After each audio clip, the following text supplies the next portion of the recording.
purchases that or orders that are in the pipeline for Ethiopian Airlines, if that's what these planes are being used for. That's certainly, I think, fair game and should be looked at. I hope the administration does look at it. As we saw in that report, Ethiopian Airlines is a member of the prestigious Star Alliance, and the U.S. Trade Representative Catherine Tai said in August that ongoing violations could affect Ethiopia's future eligibility with this trade agreement. Do you think this just adds to the pressure of her actually acting on that?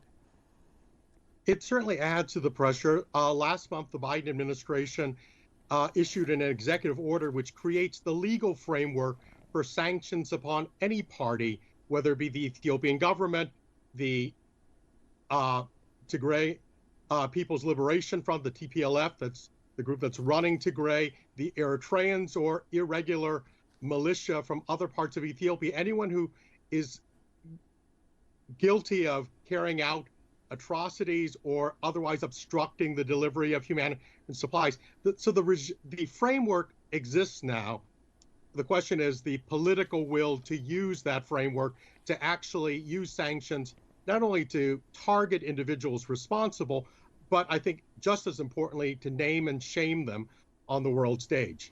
What makes this so much more complicated, and I would argue, unfortunately, seems to benefit the Ethiopian government's voice in all of this, is that there are a lot of players here, and each is pointing fingers at the others, and there's a long history of war between all three factions. But let me read the response from Prime Minister Abiy Ahmed's office to the U.S. government issuing that executive order, potentially paving the way for further sanctions last month. His office said the U.S. has failed to openly and sternly reprimand the terrorist group in the same manner it has been chastising my government. And again, this is pointing the finger at the Tigrayan forces. But NIMA's reporting specifically points to individuals there who are not associated with the military or the government at all.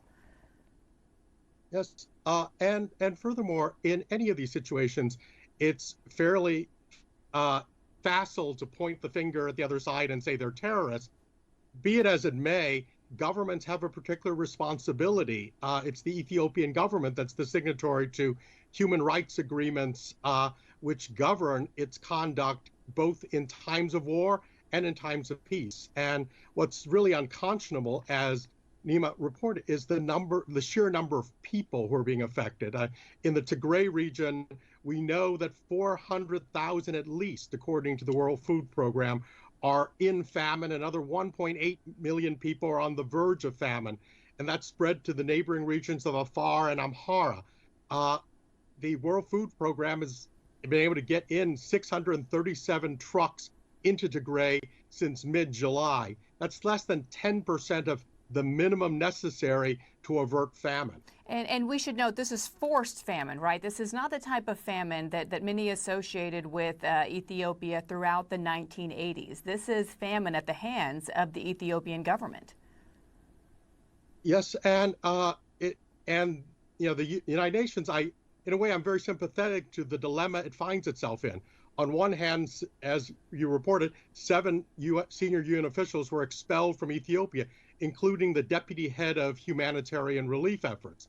On the other hand, the World Food Program is the one thing that is getting through, not to as many people as it would like to, but at least to some people. And so they're caught in that dilemma between being able to do something for some people and potentially being shut out altogether. So right. It's not an easy place to be. Right. You don't want innocent civilians suffering at the hands of what is a global response to what many would constitute as war crimes and genocide. Let's dig deeper into the Prime Minister of Ethiopia, because for those who may be familiar with the name Abiy Ahmed, it's because in 2019 he was actually the recipient of the Nobel Peace Prize. How far we have come, obviously he was able to make peace with Eritrea. The countries had been at war for many years, but how did we get from a Nobel Peace Prize, which incidentally he didn't even respond to journalist questions or talk to the press after he received that prize, to where we are today talking about war crimes and genocide potentially? Well, a lot of this has been long simmering for some time in Ethiopia. One has to acknowledge that the roots of some of these tensions long predate his tenure as prime minister, and it goes back. But that doesn't justify when one becomes the head of a government, one assumes certain responsibilities. And certainly not only legal responsibilities, but one would argue in light of that Nobel Peace Prize, certain moral responsibilities. And it's utterly unfortunate that we find ourselves facing what we are.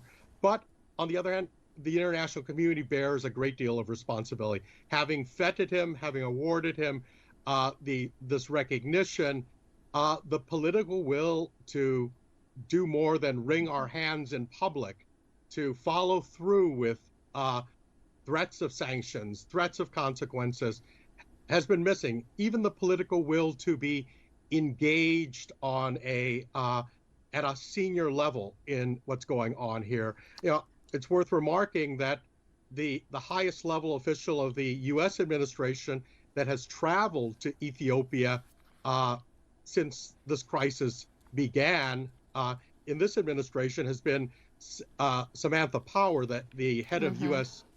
Agency for International Development, but we haven't seen, you know, a higher level engagement. And perhaps, you know, it's worth trying, and if it fails, but at least one tried. Yeah, and perhaps the business community now bears some responsibility as well, as Boeing has a direct link to Ethiopian Airlines. And given this reporting now, from this troubling reporting from NIMA, we may have to see and hear from the company as well, as you noted earlier. J. Peter Pham, thank you so much for your insights and expertise. We appreciate you joining us. We'll continue to cover this story. Thank you. Well, we turn now to a different kind of crisis, one hiding in plain sight in some of our most beloved cities. Take New York City, where I am, for example. Homelessness has long been an issue here, with the latest numbers showing about 45,000 people in shelters, according to the city's Department of Homeless Services. This was Dasani Coates' reality in 2012, when she was just 11 years old. The subject